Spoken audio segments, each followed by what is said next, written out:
this episode, we are talking about using your inner senses or your psychic senses, known as the clairs, alongside your outer senses and how these two things can really work together to be incredibly beneficial.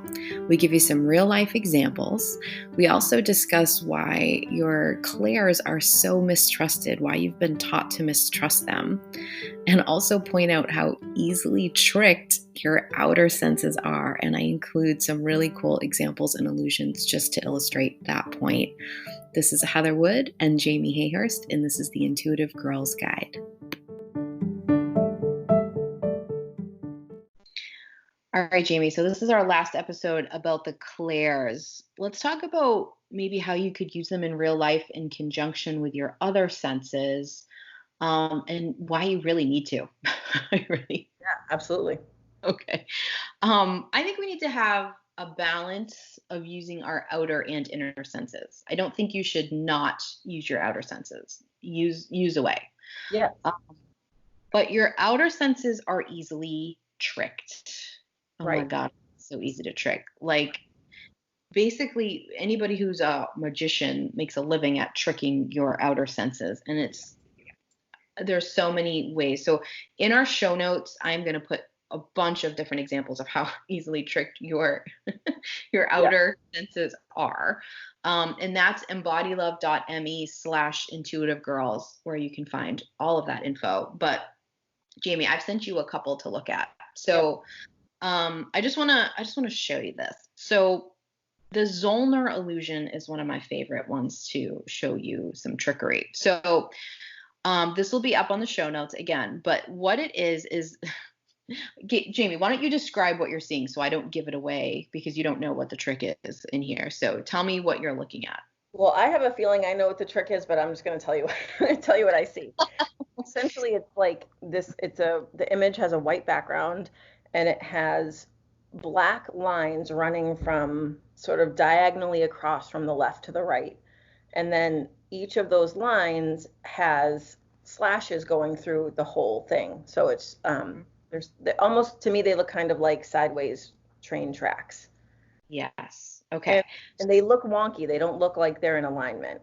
Yes. So you're seeing the trick. Your little intuitive self is sensing it before I can even get to it because that's how strong your inner senses are as opposed to You're going to say that they're like equidistant and in the same, but they don't look that way. Yes, exactly. So the question here is, are the lines, the long lines that you're looking at, running parallel to each other? Mm-hmm. So, spoiler alert, they are.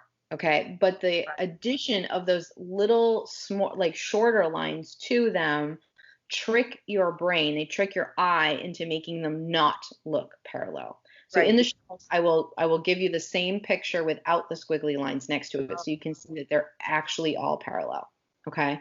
Because the slashes go in opposite directions. It changes. One line goes to the left, one goes to the right. So it makes your brain, and they almost, when you look at it, almost looks like they're moving a little bit. Exactly. It tricks your brain sort of in a similar fashion to now, if you are a kid like Jamie and I, who were born in the 80s, you grew up in the 90s, you're going to know what we were talking about right now. Mm. Remember when you'd go to the mall and you had to stare at that picture to see the picture behind it? The dolphins. Yes. Yeah. And people would stare forever and not be able to see it. And then finally they could see it. There's always that person in your family who couldn't, someone who could see it quick.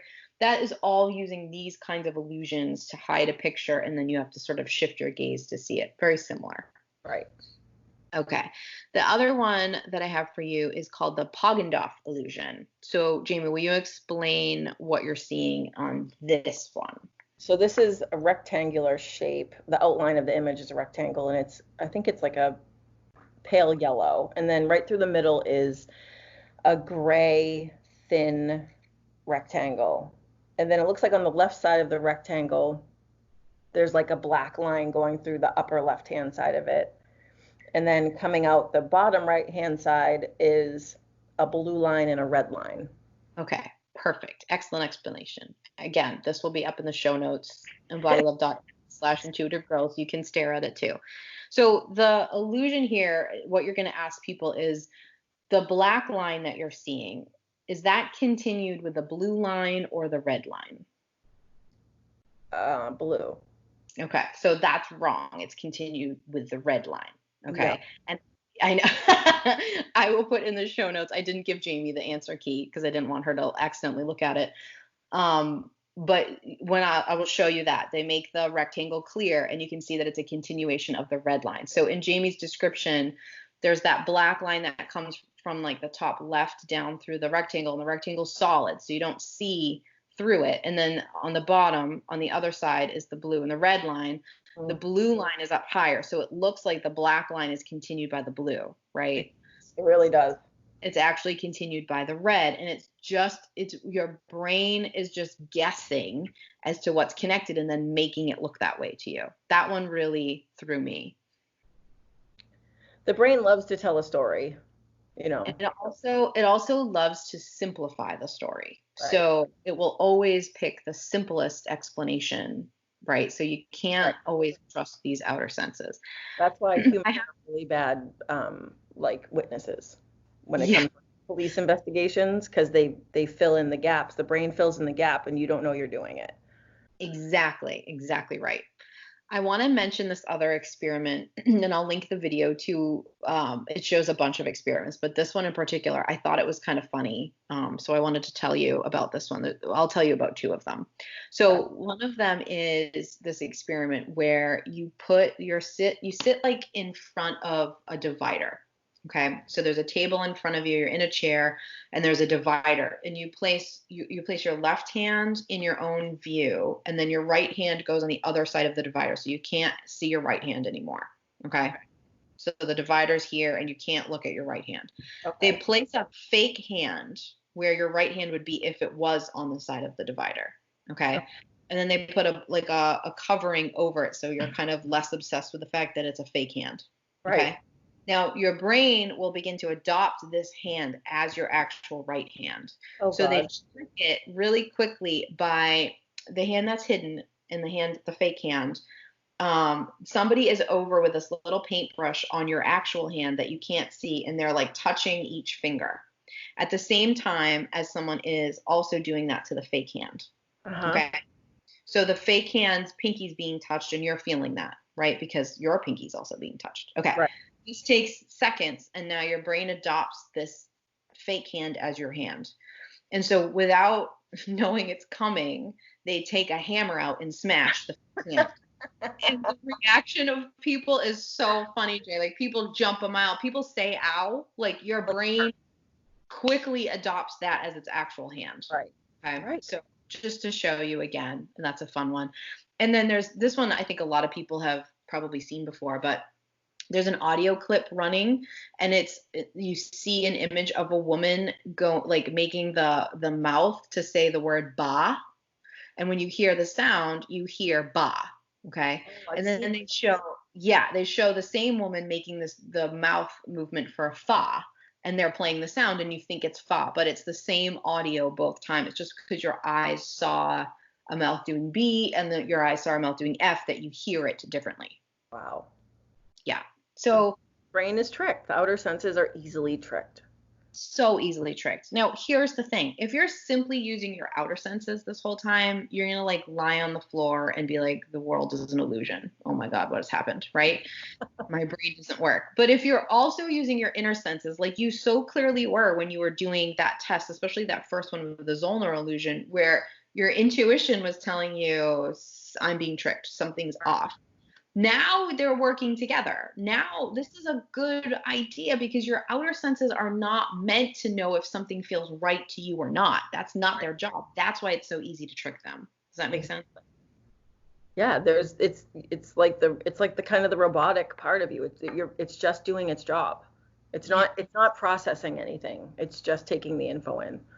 Yeah, so you cannot simply rely on your outer senses. Now, are those the ones that you can prove do certain things scientifically?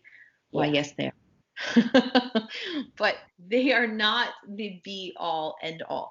Now, to the same token, if you go watch a magician I'm trying to think of a magician. All I can think of is David Copperfield. It was like really shows my age that's the magician that comes to me. I'm sure there are cooler, hipper, newer magicians that I.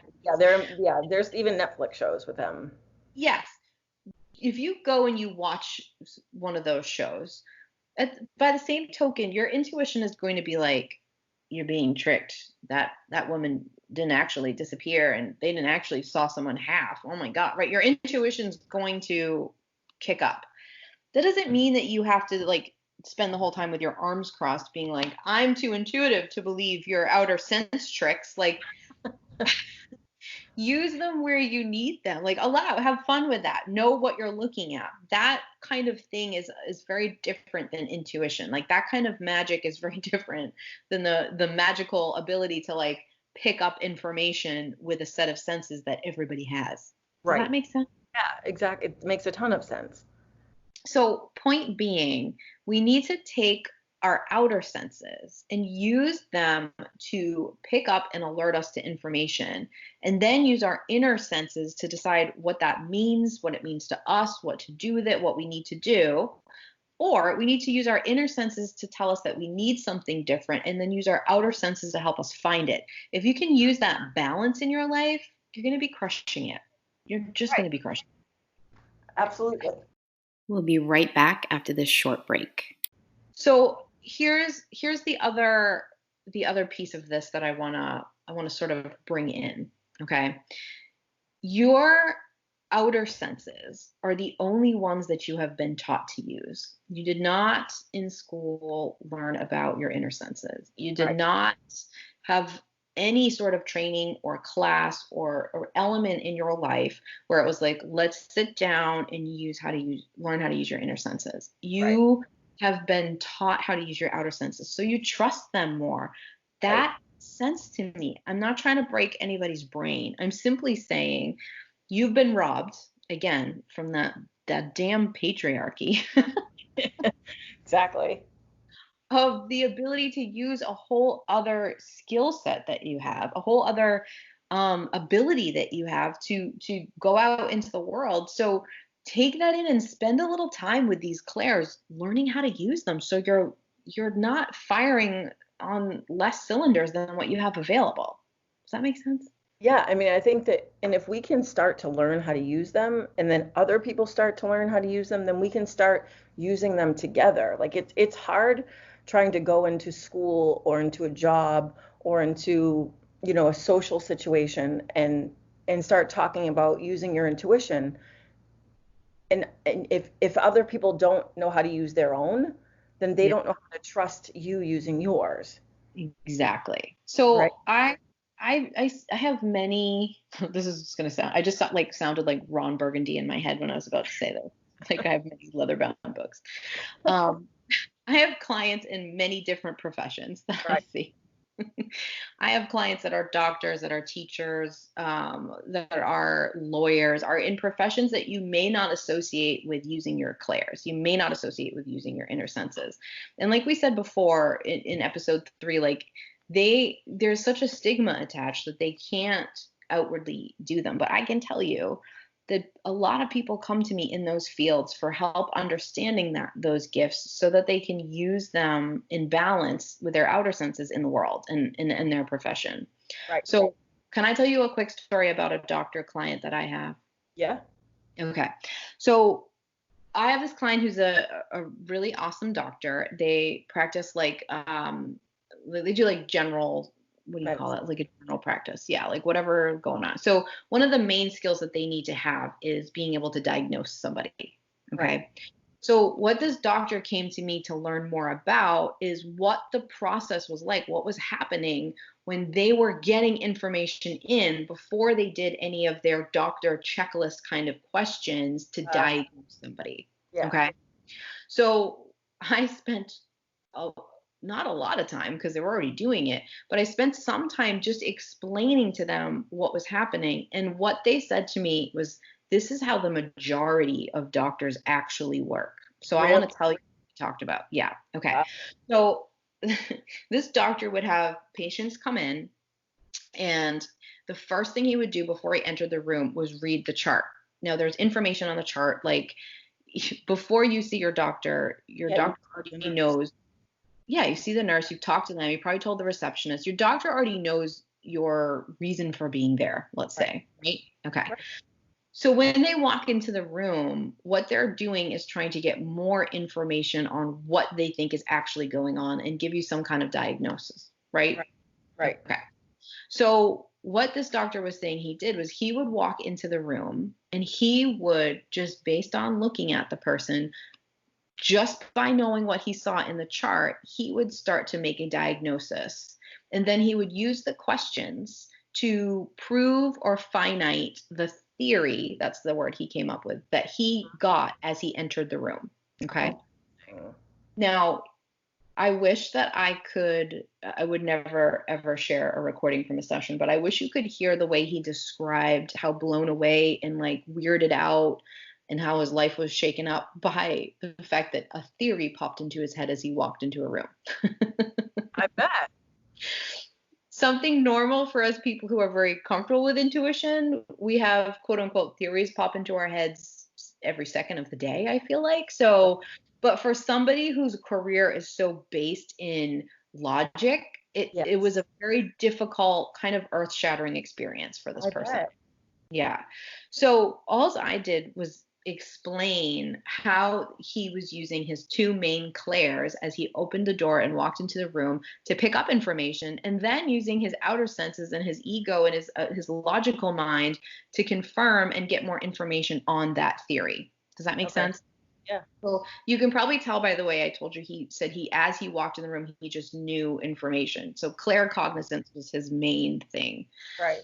As he had a chart in front of him that he would write on. He said, I'd like to have that in front of me to take notes on, because as I was listening, words would come into my head and I would write them down. Wow. Yeah. So this is clairaudience. Okay. Right. So what he informed me is that this is very, very common in I don't know if doctors have like lounge rooms. Like I'm picturing a teacher's lounge, but for doctors, like in their practice center, they Right. eat their The lunch. lunchroom. Right. Yeah. So wherever they're convening together, they talk about this process of how they already know before talking to somebody, and then they use the sort of quote unquote interview with the patient to prove the theory they already have. This is like accepted chatter in these rooms. Right. But they Okay. won't call it intuition. Exactly. Until there's somebody like this doctor who it was becoming so powerful for him that he didn't know what to do with it. And he was surprising himself by being right all the time. Okay. Right. Now, again, it's not right or wrong, but his intuition was leading him to what the real root cause of what was going on was. And he was using his outer senses to figure that out. Does that make sense? Yeah. And let's give the guy some like serious credit for going against what, like 8 years of schooling where you're taught to like memorize facts and statistics and use tests and diagnostic tools. And he his intuition fought against all of that Mm-hmm. to open itself up for him. It's It's incredible. it's amazing. It takes in my opinion, it takes a really special person to be able to vocalize that to anybody when you're in a field that would really Yeah. ridicule you for admitting that. Yeah, I think that was a really brave move. Yeah. And I would also like to say that well, let me admit that I don't actually go to the doctor very often, as a lot of intuitive people can probably relate. That's not usually a great experience for us. Right. Yeah. It Maybe can be it's another episode. right. Yeah. Yeah. Right. But when I do go, I am paying very close attention to see if the doctor is using intuition or just plain logic. Like if I'm being put in a box, if things are expected based on a few symptoms, there's no further questions, I don't want to be there with that person, because this person is not intuiting or reading any part of me. They're just looking at a book. Right. And let me translate that for people who are new to this and don't necessarily know how to, like, in the spur of a moment out in public, use your intuition like that. That translates as your hackles immediately rising. That's what used to happen to me with doctors, is that I would be in an appointment and I would be instantly like, I want to leave. Like, Yeah. I'm done here. And it wasn't until later that I realized that doctor was doing that, was just checking off boxes, going through a list, and then trying to get me out of there. And I intuitively knew that without it like really processing through my brain. I just knew that it was not working. And that's a perfect description, like your hackles going up. Like your intuition gives you almost this like physical response of like, get the hell out of here. This is not a good place for you. Yes. So that happening, I'm always looking for that. And of course, I'm a very curious human. I'm always trying to see which clair is the doctor's strongest so that I can express my symptoms or what I have going on in that way for them so that they can pick up the information better. You may not go that far, but see if you can pick it up. See if you can notice, like see if that doctor is actually listening and processing what you're saying in the present moment, as opposed to coming in sort of already thinking what's going on with you. Yes. Okay.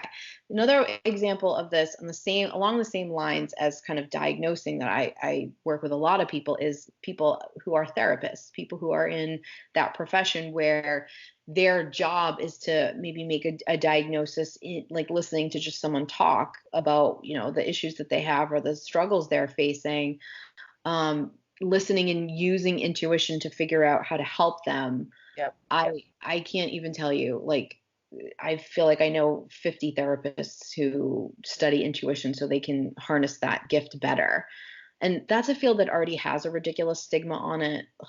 Again, it's so intuitive. It's all about emotion. I mean, how could it not be intuitive? And yet we're trying to box it into this society that wants it to be regulated. And I mean, not that it shouldn't be regulated, but have it be like so pragmatic and lined up. And it doesn't work. That's not how emotions work. Exactly. So there's so many brave therapists who kind of, I feel like you're seeing a wave of them kind of come out a bit. You shouldn't have to be brave to use your intuition or to admit to using it. Like, that's just ridiculous, right? Like, let's just allow it.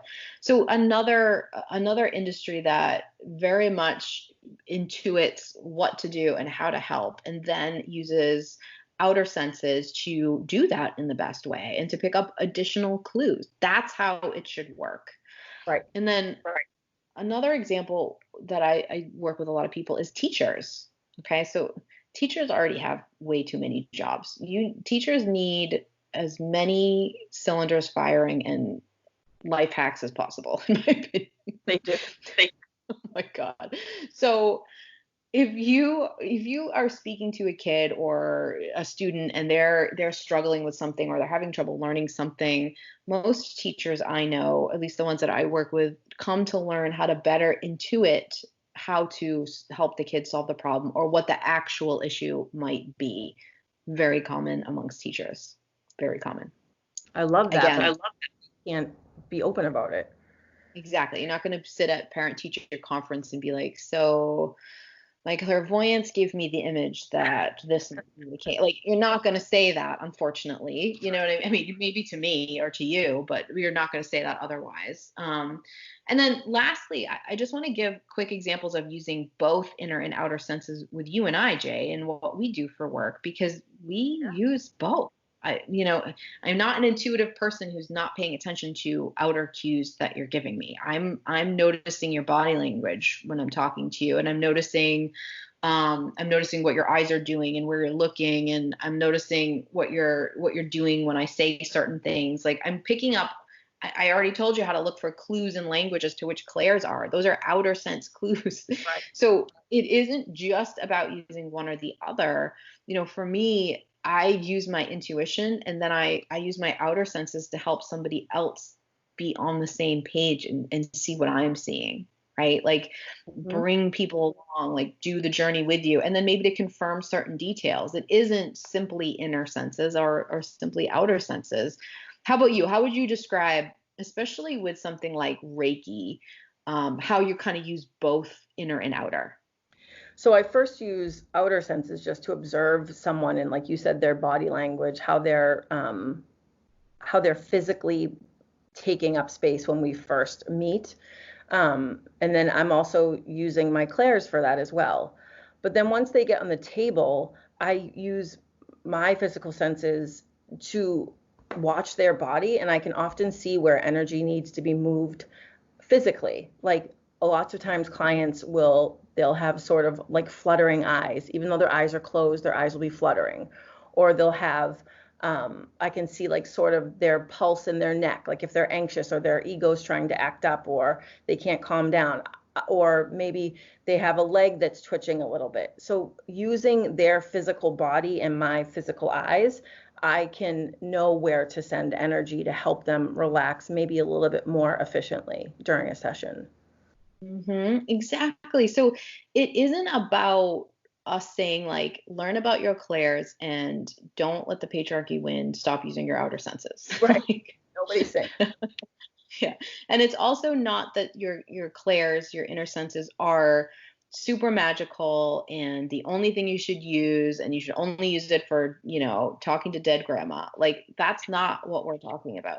Right. It's use them in your everyday life to make your life better. Use them magically if you want to. Absolutely. You go and do that. But it can be applied into every area of your life, and finding that balance, the balance that's right for you, because it's different for everybody, right? Like finding that balance for your life is only going to benefit you. Right. I mean, we need balance everywhere, physically, energetically, emotionally. And then with our senses, we can balance those two senses, two sets of senses, um, and literally affect every facet of our life. Yes, literally. Really, there is not a place that it wouldn't benefit you. So No. even if you think intuition is hooey, just try using your inner senses for a couple of days skeptically if you want to, and Right. then tell me it didn't help you because Right. you won't be able to. I think just hearing this podcast and hearing the examples we've given about how people speak in the other episodes, I feel you. Do you hear what I'm saying? I see what you mean. Like just knowing that now, I think will change the way a lot of people approach interpersonal relationships. I agree. It's such a valuable tool set to know for yourself and to be able to pick up for other people. It's a shame it's not used more, and our whole point is to hope that you do use it and you find that balance like we were talking about, and Right. maybe you start trusting the patriarchy more. Yeah, definitely look into the patriarchy. Let us know if you have questions about that. Yeah, exactly. All right, awesome. Anything else you want to add about the cool clairs? No, I think we let everyone listen and digest and then hit us up with any questions they have. Exactly. So you can find any of the stuff that we referenced in our show notes throughout any of the episodes at embodylove.me/intuitive girls. And you can also send us feedback. We love hearing from you, what you think, or questions, or additional information, corrections if you have any. We are welcome to any of that stuff. Please feel free to send that in and let us know what you think your strongest two clairs are too. We'd love to know. Yeah, we'd love to. Yeah. All right. I think we covered it, Jay. Yeah, awesome. All right, awesome. I'll talk to you later. All right, bye everybody. Bye.